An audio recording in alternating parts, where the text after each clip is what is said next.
தமிழகத்திலே ஒரு பொம்மை முதலமைச்சர், திறமையற்ற முதலமைச்சர் இந்த நாட்டை ஆளுகின்ற காரணத்தினாலே, திட்டமிட்டு செயல்படாத காரணத்தினாலே இன்றைய மக்கள் துன்பத்திற்கு ஆளாயிருக்கின்றார்கள்.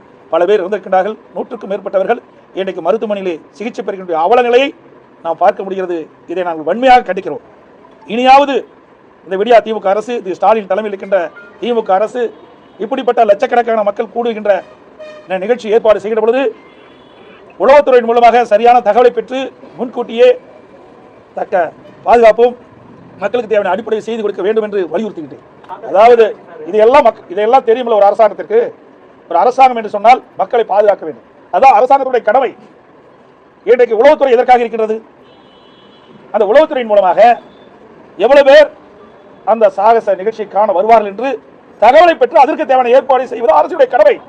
அதை செய்ய தவறிய அரசு இதற்கு முழு பொறுப்பு ஸ்டாலின் தான் ஏற்கப்பட வேண்டும். ஏனென்றால் இவர்தான் அழைப்பு விட்டார்.